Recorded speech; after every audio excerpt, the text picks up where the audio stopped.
Senhoras, senhores, queridas irmãs, queridos irmãos espíritas, amigos e amigas que nos acompanham pela internet, votos de muita paz. Iniciamos a nossa atividade doutrinária desta noite, dedicando às mulheres do mundo o nosso hino de gratidão por haverem construído a sociedade de amor. E homenageamos a todas elas na figura incomparável de Maria de Nazaré, a Mãe Santíssima de Jesus. Era o dia 10 de novembro de 1792.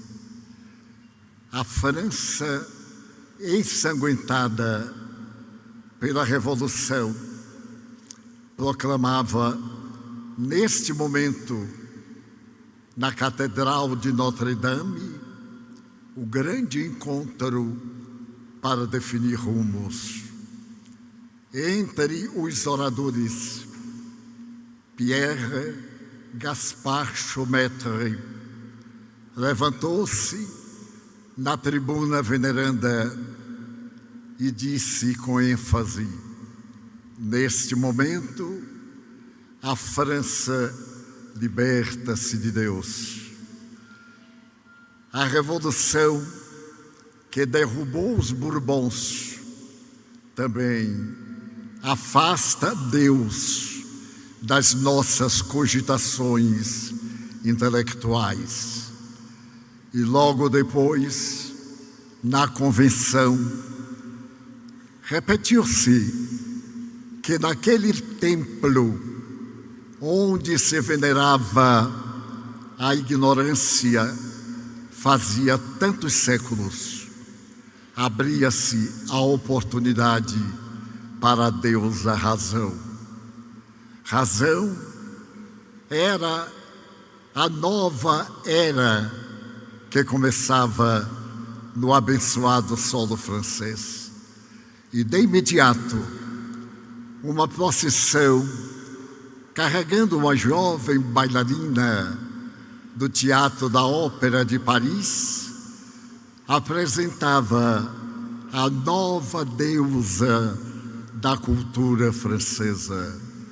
A razão, aquela razão que deveria nortear o pensamento humano a fim de compreender e estabelecer por definitivo a finalidade existencial no reto cumprimento do dever. Entretanto, enquanto os revolucionários faziam que a guilhotina ceifasse vidas em Paris e por todo o país, havia no ar a presença plúmbea do materialismo que, através da razão, negava a existência de Deus. Curiosamente, a sociedade, a partir do século XVII, com certa frequência, levantava-se no gabinete do conhecimento para combater Deus e a imortalidade da alma. Naquele momento, no entanto, o pensamento francês estava profundamente ligado às novas ideias da fraternidade, da igualdade, da liberdade, que haviam levado Madame Roland, a extraordinária revolucionária, a gritar diante da guilhotina: liberdade, liberdade.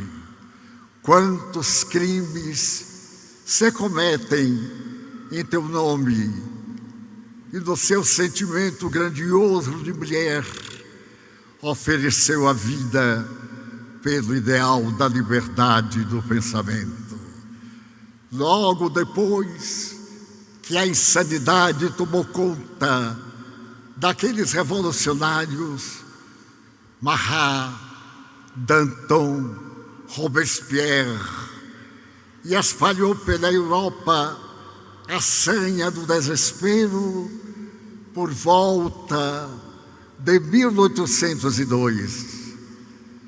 Um grande silêncio se abateu sobre o país, porque logo depois, na mesma veneranda Catedral de Notre-Dame, um jovem guerreiro, Napoleão Bonaparte, era considerado o grande vencedor.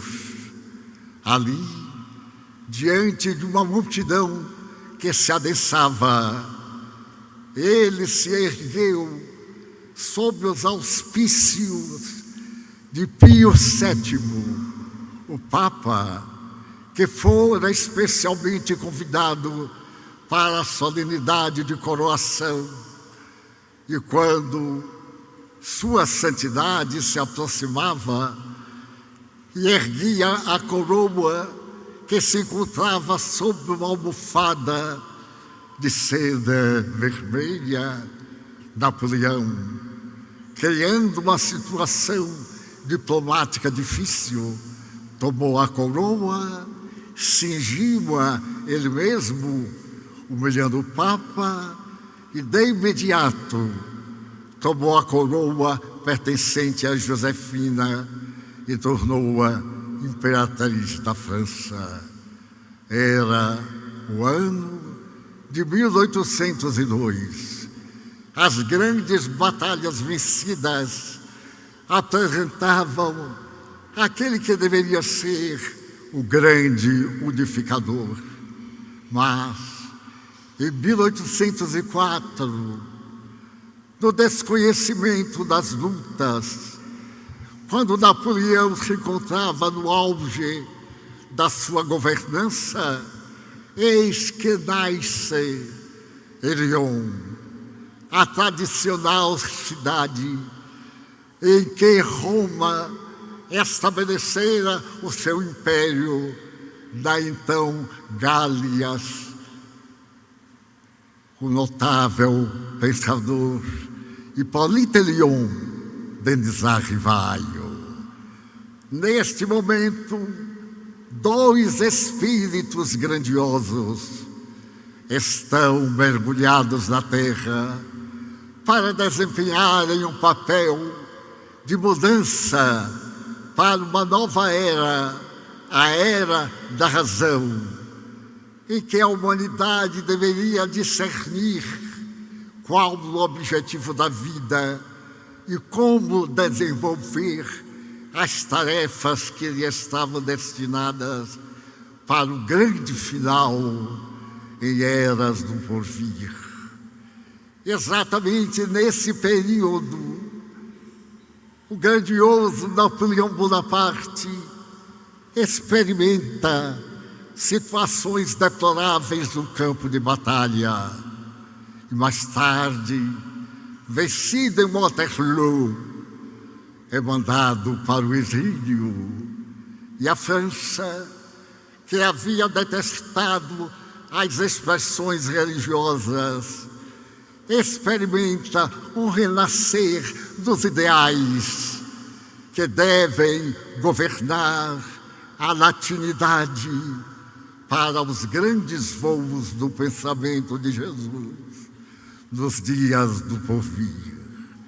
Merece considerarmos que naquele mesmo período o pensamento filosófico se havia distanciado das bases reais da necessidade da razão.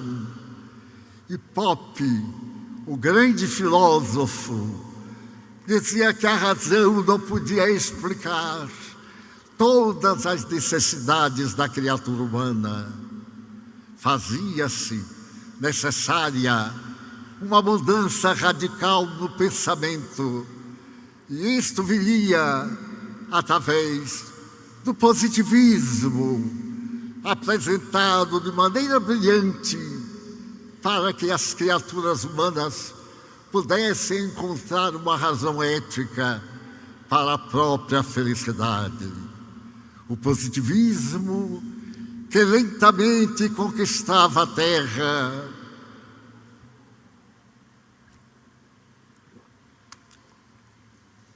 chega ao Brasil e esculpe na bandeira nacional 3 palavras que deverão sempre reger o pensamento da nacionalidade espiritual: ordem e progresso.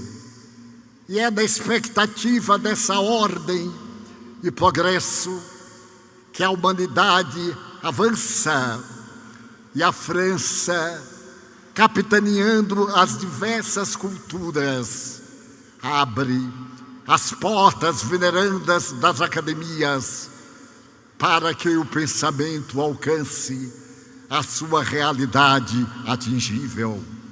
Deus, periodicamente, era levado ao ridículo por aqueles que se acreditavam superiores à transcendência divina. E é nessa oportunidade, exatamente quando o pensamento vai encontrar as raízes da felicidade humana, através, em parte, da razão, que não soluciona todas as necessidades, que a figura notável de Hippolyte Léon Denis Rivaio assume o seu posto de liderança no dia 18 de abril de 1857, apresentando o Livro dos Espíritos. Trata-se do retorno de Cristo à cultura francesa, e naquela manhã de sábado inolvidável, na Galeria d'Orléans, em Palais Royal, ali diante da personalidade querida da memória de Monsieur Danty, que teve a coragem de publicar a obra depois do aval do venerando sacerdote que a examinou à luz da crítica da religião católica, para ter o direito de ensinar às criaturas o reino dos céus. Como escreveu o venerando sacerdote: publique-se este livro, ele possui o indispensável para levar qualquer alma ao reino dos céus. Começava novamente a proposta de nosso Senhor Jesus Cristo, demonstrando às criaturas humanas que a vida é a maior bênção que o pensamento pode conceber, desde que originária da energia pensante do universo, e sendo o princípio inteligente o ser humano na criação, era indispensável repetir-se a ética do amor, da fraternidade, dos deveres perante a consciência cósmica e perante si mesmo. Chega o Espiritismo para confirmar os ensinamentos de Jesus em seu Evangelho inolvidável.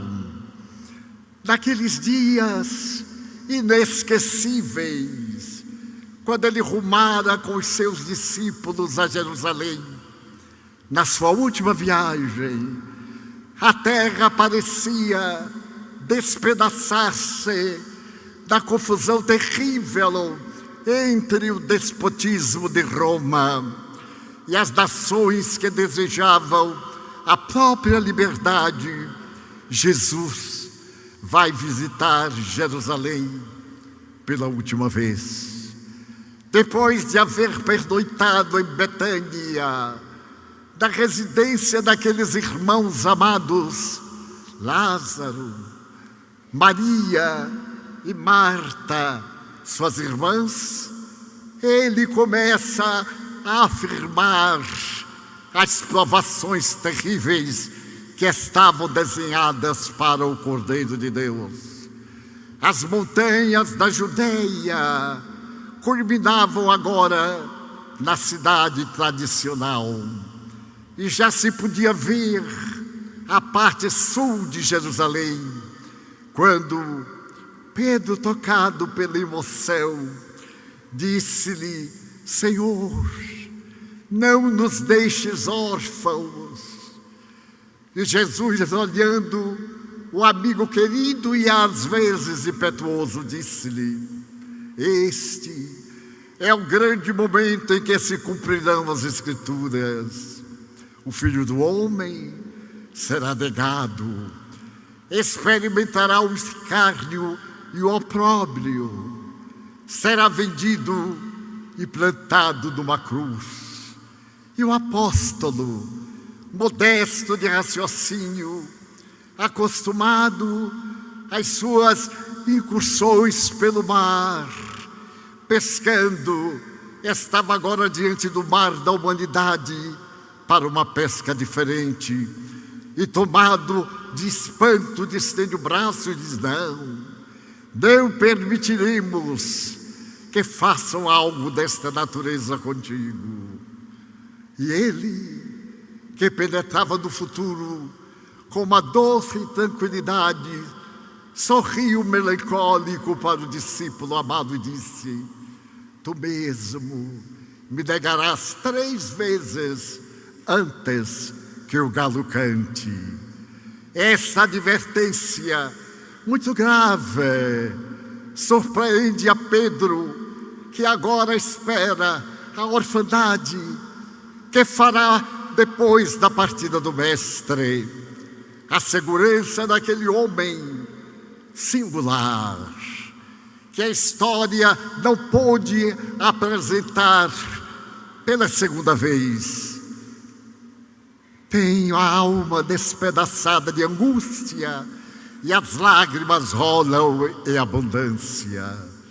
Então Jesus lhe diz consoladoramente: Eu rogarei a meu Pai para que mande o Consolador, e ele virá em meu nome para repetir as minhas lições, que certamente serão olvidadas, e para ficar convosco até a consumação dos ervos.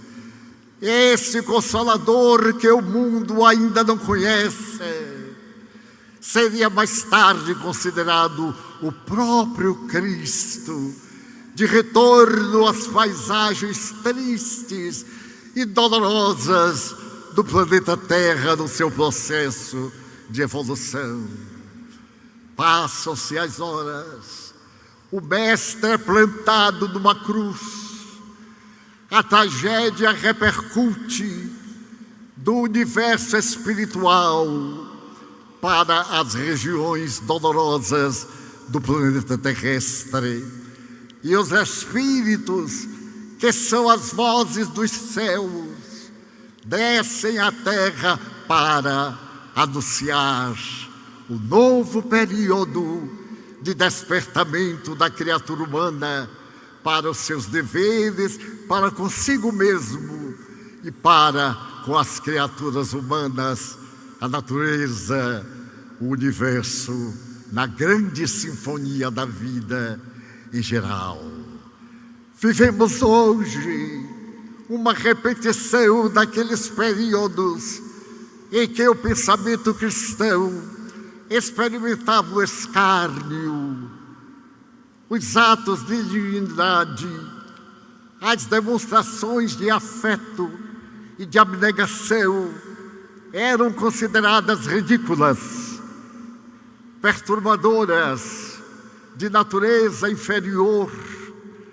Hoje, como ontem, percebemos as dificuldades que começaram depois da Segunda Guerra Mundial, quando o mundo estarreceu, tremeu nos seus alicerces, e quando chegou a paz, uma ânsia de ternura tomou conta das massas que proclamavam: guerra, nunca mais.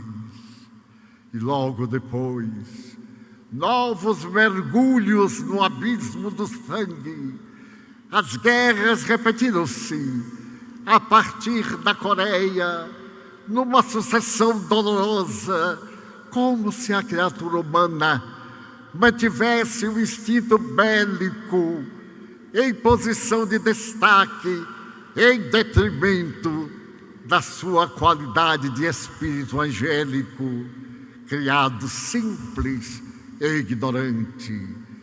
Vivemos hoje as consequências dolorosas daqueles gritos de horror que diziam, repetindo a doutrina negativa: Deus morreu. A doce nostalgia do céu cede lugar à aspereza dos sofrimentos terrenos, e as mentes levantam-se para encontrar justificativas que possam negar o sentido da vida humana na sua qualidade especial de manifestação da própria divindade. Vivemos a hora do horror, mas não devemos temer, porquanto, licença, aguardam-nos as bênçãos que virão depois da mudança de natureza espiritual do nosso sofrido planeta. As Escrituras tiveram cuidado de anunciar que a Terra também evoluiria. E eu me recordo do físico inglês Sir James Jeans, quando tem a coragem de dizer que a Terra, que é o planeta, que é o universo, não são máquinas, são pensamentos que se dilatam, que se contraem, e através da investigação da física quântica, os cientistas asseverarem que a Terra não passa desse momento de uma experiência dirigida pelo Mindom, pela mente, e que nós naturalmente somos resultados dessa mente universal, que ele denomina partículas de Mindoms, que viemos inevitavelmente para a realidade da transcendência. E todos os anúncios de negatividade, de degradação, de perda de sentido, cedem lugar à presença do Mestre, que voltou, conforme prometera, há 160 anos, das páginas luminíferas do Evangelho segundo o Espiritismo. A criatura humana havia lido as lições sublimes que o Papa Damaso houvera pedido no século III a São Jerônimo para reunir numa coletânea dos dados a respeito da presença de Jesus na Terra. E naquela oportunidade que São Jerônimo aplica 25 anos de investigações na cripta de Jerusalém, onde a tradição informava ter nascido Jesus, o Evangelho vem na palavra profunda, detalhada de Mateus Levi, que se encarrega de anotar os ditos e os feitos do Senhor em páginas de incomparável beleza. Logo depois, o pensamento admirável de Marcos, as palavras doces do jovem que atendeu a Pedro e anotou as suas memórias a respeito de Jesus, escutando sua própria mãe, Maria de Jerusalém, ouvindo Maria de Magdala, Maria a Santíssima, e escutando as palavras doces do revolucionário apóstolo Paulo. E logo depois, da sua grande jornada de divulgação da doutrina, criando a grande cidade de Veneza, onde havia apresentado uma igreja para manter viva a lição insuperável daquele amigo querido, o Filho de Deus, que veio ter conosco para que aprendêssemos a amar através da abnegação. E mais tarde, o jovem médico de origem grega, Lucas, que é deslumbrado ante a audácia do apóstolo Paulo, escreve, como assevera o escritor Hanningen, o mais lindo livro que a humanidade jamais leu, que é o seu doce Evangelho. O Evangelho de Lucas é um poema feito de beleza, das propriedades naturais do sofrimento humano, porque na sua condição de médico, ele compreendeu que o Evangelho deveria ser a terapia mais saudável para todas as necessidades humanas. E por fim, aquele Evangelho profundo, que vai procurar o início do universo. No começo era o Verbo, e o Verbo se fez carne, e o Verbo veio ter com os homens, na palavra do abnegado e doce João, o discípulo amado. Através dos séculos que se sucederam, as alterações, as adulterações em relação aos governantes de cada tempo e ao domínio da religião que se apropriou dos ensinamentos de Jesus para encarcerá-los. Jesus e os seus ensinamentos do dogma que deveria administrar a humanidade e terminou por transformar a humanidade no caos. Nesse caos que tem ordem no universo, mas que aflige esses 7,5 bilhões de almas que se recuperam na face do planeta em expiação.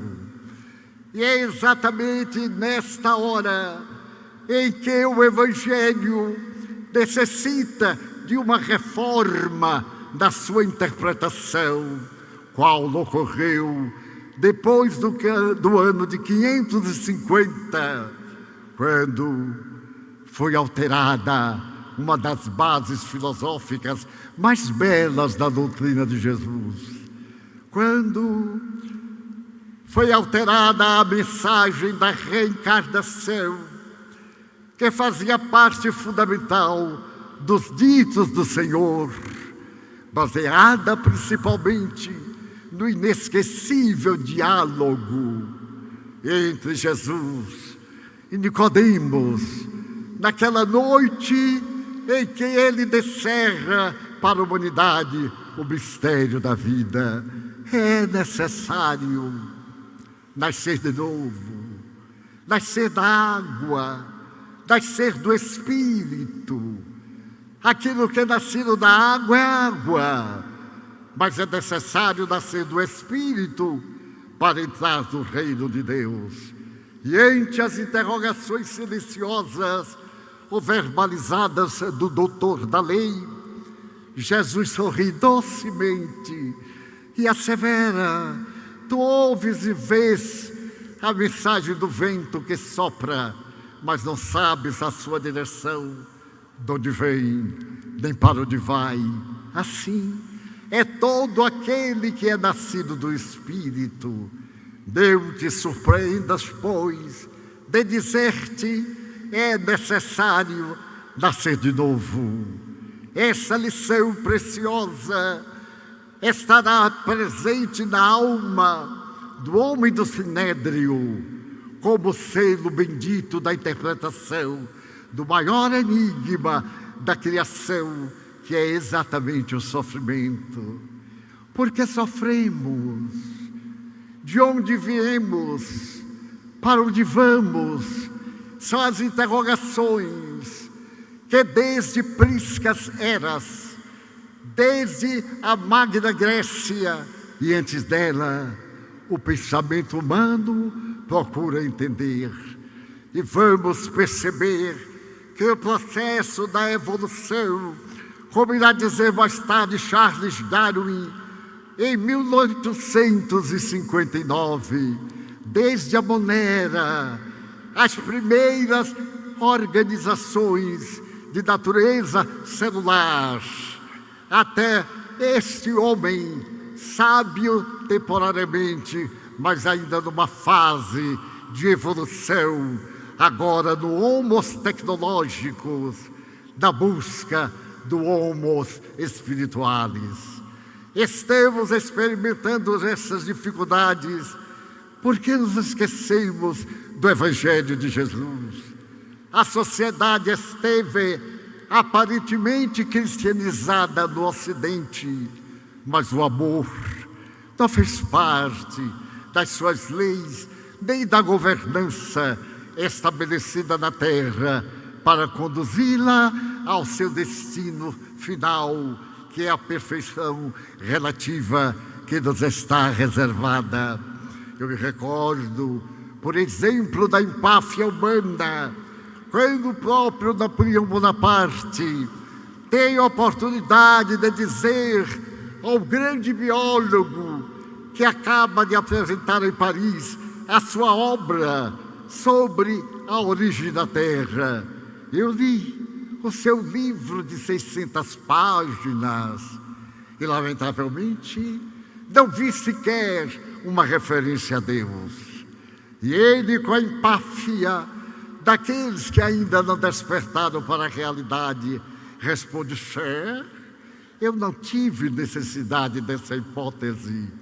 Mas hoje são aqueles mesmos cientistas de ontem que negavam, que se voltam diante da harmonia cósmica, das descobertas que culminam com a inteligência artificial, para dizer que nós somos filhos amados de Deus e que este universo de aproximadamente 6 sextilhões de galáxias não funciona à mercê do acaso, mas antes obedecendo a leis rígidas de controle, para que neste período possa atravessar para uma fase mais saudável, mais afável, que é a da nossa regeneração.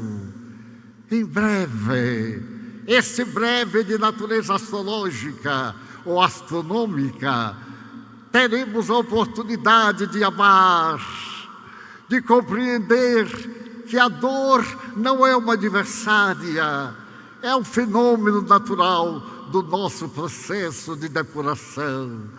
Quando pudermos, logo mais, desses grandiosos dias que nos aguardam, examinar a criatura humana e percebermos que a nossa vida tem um objetivo, uma finalidade sem a qual, ou sem os quais, perdemos o sentido e perdemos a finalidade existencial.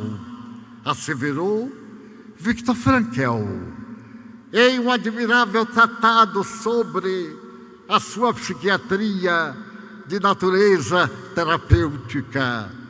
É necessário que a vida tenha um sentido. Ou nós damos o sentido à nossa vida, ou a nossa vida se dissolve na inutilidade.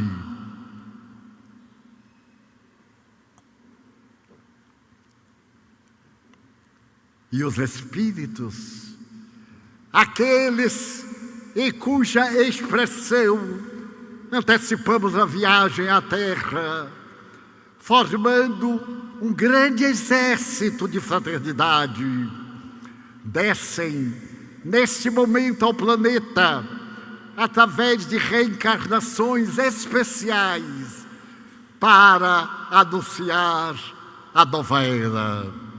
Eu me recordo, por exemplo, de um menino nascido, estando entre nós, ainda pequenino, vai ser um símbolo da sociedade do amanhã. Nascido, ele apresenta uma expressão de sabedoria nos olhos que fascina os pais daquela idade terra. Seus pais são professores da universidade.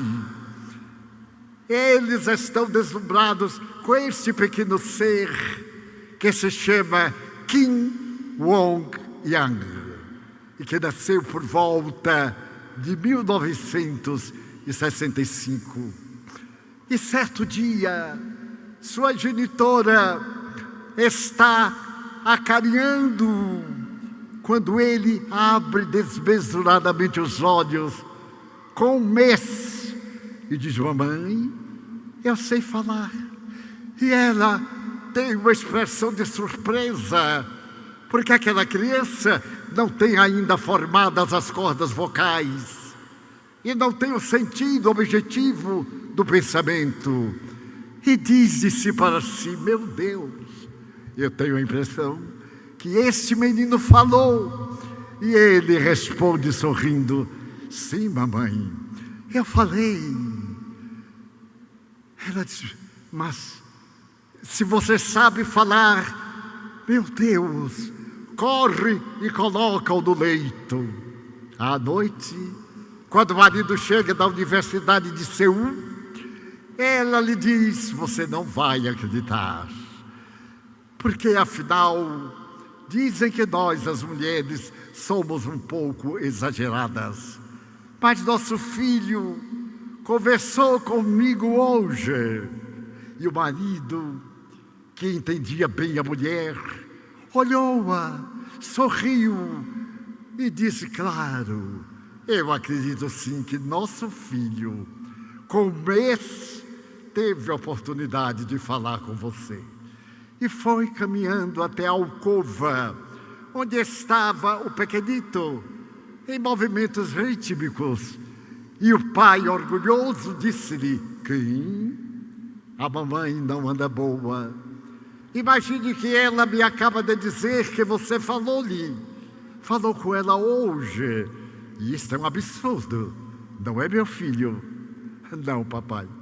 Realmente eu falei. Foi a hora do pai desmaiar, naturalmente. Mais tarde, eles se acostumaram com o Kim. E quando ele completou 6 meses, ele disse: mamãe, agora eu me lembro de uma coisa, eu sei escrever. Ela não duvidou. Deu-lhe de imediato uma folha de papel e um lápis, e ele escreveu um poema, que traduzido ao português em versos brancos diz: quando cai a tarde e o céu de Seul se tinge do sol, eu vejo as nuvens brancas passarem corrida e sei que é o momento do declínio. Então, lendo-se o primeiro poema de Kim Wong-yang, se tem uma grande emoção. Com 1 ano de idade, os pais publicaram seu primeiro livro e logo depois a imprensa noticiou de Seul no encontro do seu primeiro aniversário.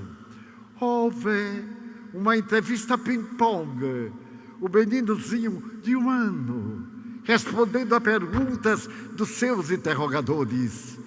Chegou o momento em que a mãe disse: agora, senhoras e senhores, vamos encerrar a entrevista. Meu filho fala como adulto, mas ele está cansado. Não está cansado, Kim? Não, mamãe.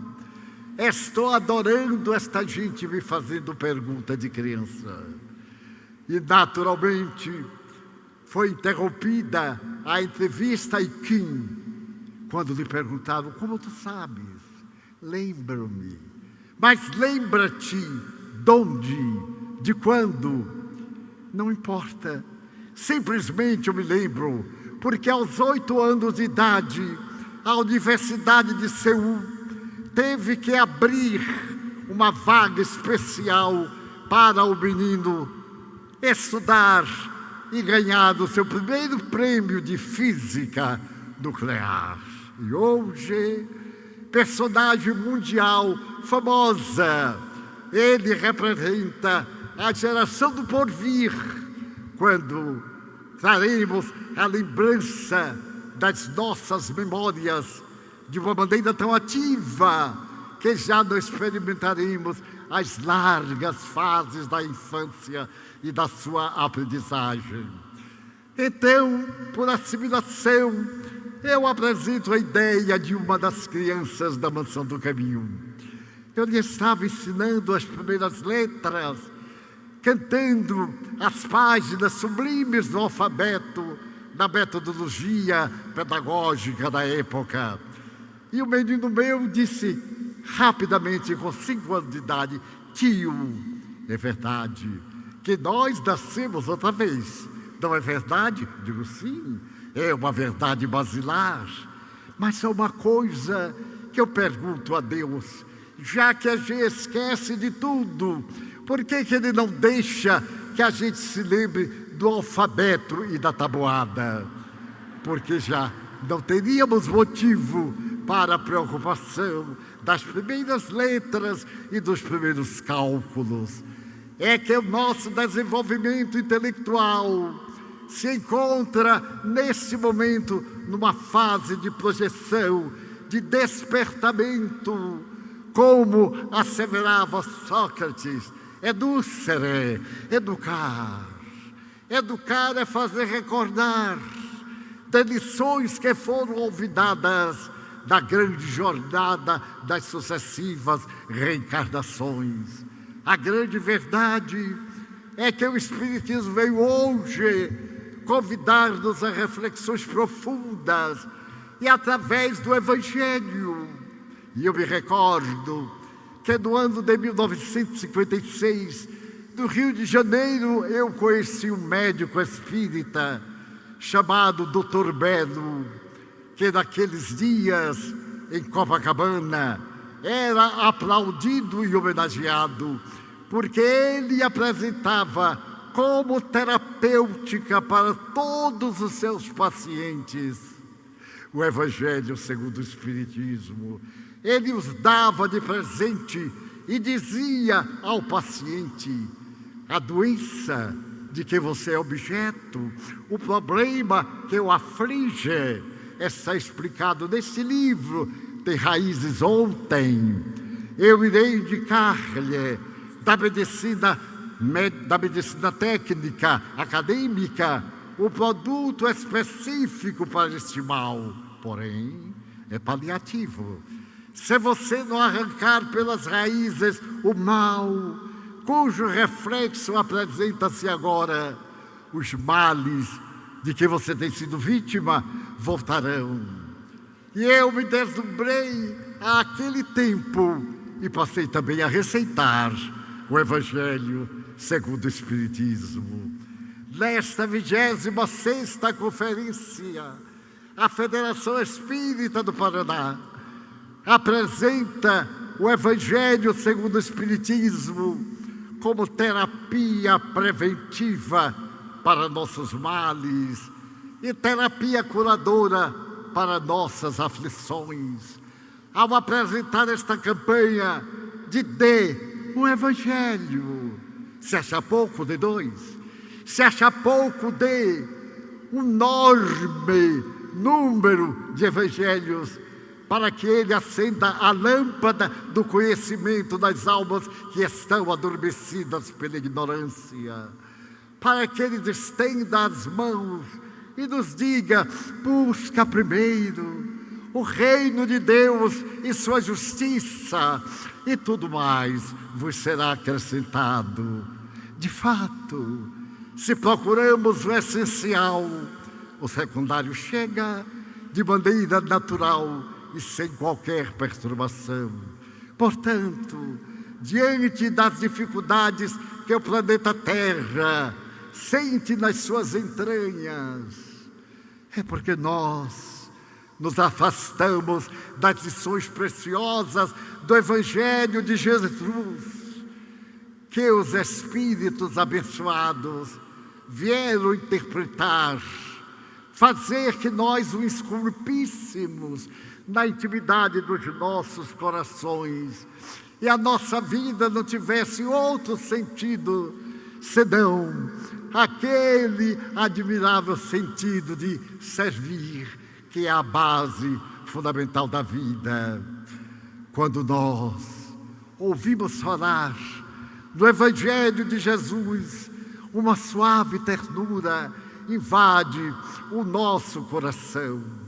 E eu me recordo, agora nos momentos finais de uma longa existência, abençoada pela sua presença no coração, de quanto este Evangelho de luzes deu-me forças e energias para ser feliz. Escuto pessoas dizerem: eu não sou feliz, porque me faltam coisas que afinal de contas não fazem falta, porque eu não nas tenho, e no entanto sinto-me preenchido, porque tenho o fundamental. Então eu me recordo de quando há 70 anos apresentei o primeiro livro mediúnico, firmado pelo Espírito Joana de Ângeles, Messe de Amor, no dia 5 de maio de 1964, no auditório do Ministério da Fazenda do Rio de Janeiro. Eu era tão jovem, eu havia lido o Evangelho com lágrimas muitas vezes, mas eu era tão jovem. E a juventude tem a permissão de equivocar-se, para, através da maturidade e do envelhecimento, adquirir pelo menos a sensatez de evitar equivocar-se mais ainda. Terminada a apresentação, eu estava muito comovido, porque ao meu lado estava a veneranda entidade que me houvera convocado para a libertação espiritual, através das experiências da doutrina libertadora. E chegando à casa em que me hospedava, coloquei o livro modesto, uma capa simples, verde, com as palavras Messe de Amor em negrito, e fiquei examinando cada página mental, e a primeira delas era solidão e Jesus. Sim, eu era muito jovem, mas era muito solitário. A mediunidade atormentou-me toda a juventude, colocando-me dentro das linhas austeras dos ensinamentos da codificação, conforme enquisarados em O Livro dos Médiuns. E então, Jesus seria o meu companheiro nas horas mais difíceis. Ele estaria ao meu lado, mesmo que eu não percebesse. Não era importante eu ter o contato, mas era muito importante ter-lhe a presença. E então, coloquei o livro na cabeceira da cama, diminui as luzes, deixei apenas um foco, e fiquei emocionado olhando aquelas páginas que para mim eram feitas de luz e haviam sido escritas com muitas lágrimas de juventude. Então a veneranda Joana de Ângeles adentrou-se no quarto e perguntou-me: estás feliz, meu filho? Eu disse: és tu, minha irmã, porque jamais imaginei na possibilidade de escrever uma carta que me pudesse ajudar e que me pudesse consolar as lágrimas de uma saudade terrível, um vazio existencial. Ela disse: este vazio existencial é saudade de Jesus. Preenche-o através da caridade. Ama. Se não te amarem, não é importante, mas é importante que tu ames. E me perguntou: tu és muito jovem, estás disposto a seguir até o fim? E eu lhe disse: se a senhora me ajudar, me oferecer o amparo da misericórdia e da caridade, eu serei fiel o mais possível que me esteja ao alcance. Ela então apresentou-me um poema através de uma haste de uma rosa, que à ponta tinha um botão cerrado. Colocou no sentido transversal do livro, e eu fiquei olhando aquele botão de rosa vermelha, e ele lentamente se foi abrindo até estoar numa rosa imensa que praticamente tomou a capa do livro. E depois começou a murchar, a caírem as pétalas, ficando apenas a haste e os espinhos no seu dorso. E ela me disse: esta é a tua vida, a mediunidade, meu filho.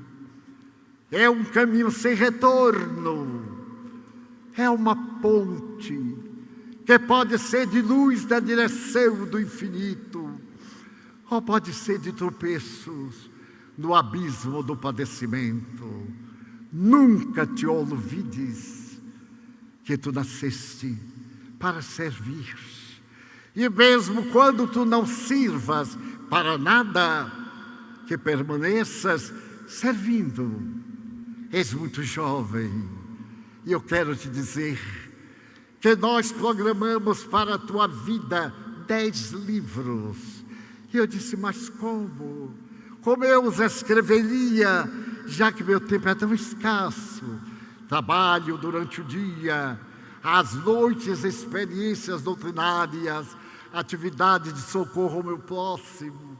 Ela disse: não te preocupes, Deus é o Pai da abundância. E passaram os anos, e lentamente eu atingi a meta, 10 livros. E no momento em que eu comemorava em silêncio o 10º livro de sua autoria, ela me apareceu e me disse: já que te foi tão fácil escrever o pensamento da imortalidade para consolar as almas, e primeiramente a tua alma, porque os médiuns devem receber para si mesmos, antes que para os outros, as lições de que se faz objeto. Nós vamos dizer-te que, se permaneceres fiel, escreveremos talvez umas 50 obras, porque tu és um espírito muito endividado. E é necessário resgatar pelo amor, resgatar pelo bem. E eu continuei. E quando completei o 50º livro, ela apareceu-me e disse: já que te é tão fácil escrever o pensamento dos teus irmãos maiores, escreverás e escreverás, enquanto nós cantaremos pela tua palavra a sinfonia inacabada do reino de Deus. Não desfaleças nunca. O desfalecimento não é somente fraqueza, é falta de confiança absoluta no Pai Celestial e do Divino Amigo. E os anos se dobraram suavemente, alguns de alegrias e dores, outros de dores e alegrias.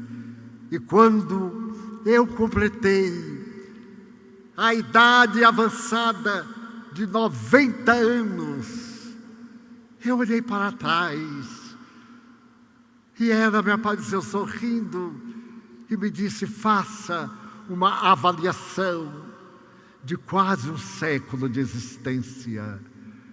Eu comecei a recordar quão pouco havia produzido a experiência de trabalhadores incansáveis do Evangelho, de almas que se entregaram como Sadhu Sundar Singh, como Madre Teresa de Calcutá, como Francisco Cândido Xavier, como milhões de anônimos que receberam as bênçãos do Evangelho e modificaram a sua rota. Então eu disse: minha irmã, quão pouco, como desperdicei o tempo em justificativas injustificáveis. Ela então, sorrindo, me disse: para aquele que trabalha, o último instante da vida, o último hausto, seja de glorificação de Deus no altar da consciência. E trabalha, trabalha, trabalha, porque o Pai até hoje trabalha. E Ele, nosso amigo e benfeitor, também trabalha, ensinando-nos a lição do trabalho. E experimentei os desafios que a vida a todos nos propõe.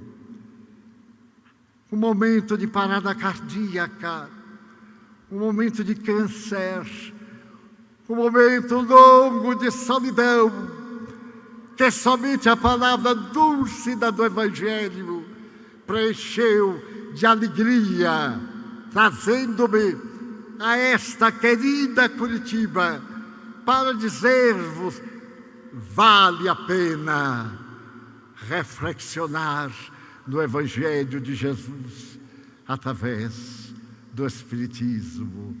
As palavras alcandoradas da caridade. Quem é aquela jovem? Quem é aquela mulher? Aquela menina que acompanha a sua mãe? Eu sou a caridade. As palavras luminíferas de João, de Kardec, convidando-nos para a felicidade. Tende bom ânimo. Também chorei, também vi partirem meu pai, minha mãe, 12 irmãos desencarnados. E nesse momento em que olhava ontem na cidade de Ponta Grossa, ao público querido, percebi que aqueles que me ouviram há 70 anos, quando ali estive a primeira vez, com o nosso querido Guignone, falando para os pontagrossenses, eu dizia: meu Deus, aonde estão os amigos queridos de Ponta Grossa que eu conheci, almas generosas e nobres? E de imediato voltei-me para o auditório e havia uma fila dos desencarnados, amigos que me vieram saudar, evocando aqueles dias longínquos e perto de comunhão entre nós e os corações afáveis do Espiritismo. E agradeci-lhes quando o mundo espiritual vestia sobre o auditório pétalas perfumadas de rosas para anunciarem esta era nova que já começou. O milênio das luzes já começou, porque depois do Pantanal que estamos vencendo, vem o primeiro planalto, vem o segundo, até encontrarmos o terceiro céu do apóstolo Paulo e podermos dizer: ó Senhor, muito obrigado pelas dádivas com que me honras, Muito obrigado pelo que me deste, pelo que me dás. Obrigado pelo ar, pelo pão, pela paz. Muito obrigado pela beleza que meus olhos veem no altar da natureza. Olhos que fitam o céu, a terra e o mar, que acompanham a ave ligeira que voa fagueira pelo céu anil e se detém na terra verde salpicada de flores em tonalidades mil. Muito obrigado, Senhor, porque eu posso ver meu amor. Mas diante da minha visão, eu me dou conta daqueles que não enxergam e por eles eu faço uma oração, porque eu sei que depois desta lida, da outra vida, eles também enxergarão. Muito obrigado pelos ouvidos meus, que me foram dados por Deus, ouvidos que ouvem o tamborilar da chuva no terreiro, a melodia do vento nos ramos do ormeiro, as lágrimas que vertem os olhos do mundo inteiro, ouvidos que ouvem a música do povo que desce do morro na praça a cantar, a melodia dos imortais, que se ouve uma vez e não se esquece nunca mais, pela voz que nos permite escutar as maravilhas da natureza e entender na terra o cântico da beleza, mas diante da minha audição, eu contacto os surdos e peço por eles, porque eu sei que depois desta vida, na outra lida, eles também escutarão. Muito obrigado pela minha voz, pela sua voz, pela voz que canta, pela voz que ama, pela voz que alfabetiza, pela voz que alteia uma canção e teu nome profere com dulce da emoção. Diante da minha melodia, eu quero rogar pelos que sofrem de afasia. Eles não falam de noite, eles não cantam de dia. Oro por eles, porque eu sei que depois desta aflição, eles também cantarão. Obrigado pelas minhas mãos, mãos que aram, mãos que trabalham, mãos que acariciam, mãos que aguardam, pelas mãos que apertam mãos, mãos de poesias, mãos de sinfonias, pelas mãos dos adeuses, pelas mãos que atendem a velhice, a dor, o desamor, pelas mãos que no seio embalam a alma de um filho alheio e pelos pés que me levam a caminhar sem reclamar. Muito obrigado, Senhor, porque eu posso bailar diante do meu corpo perfeito. Eu te quero louvar, porque eu vejo na terra aleijados, amputados, marcados, desesperados, e eu posso andar. Eu sei que na próxima reencarnação, depois desta expiação, eles também bailarão. Muito obrigado, Senhor, pelo meu lar. É tão maravilhoso ter o lar. Não importa se é uma mansão, se é uma favela, se é uma estela, se é um bangalô, seja o que for, mas que dentro dele exista a figura do amor.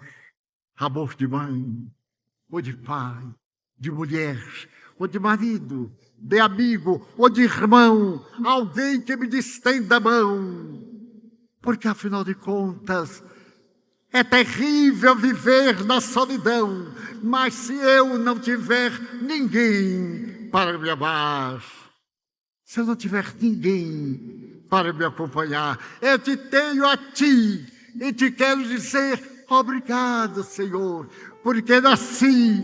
Obrigado, Senhor, porque creio em ti, pelo teu amor.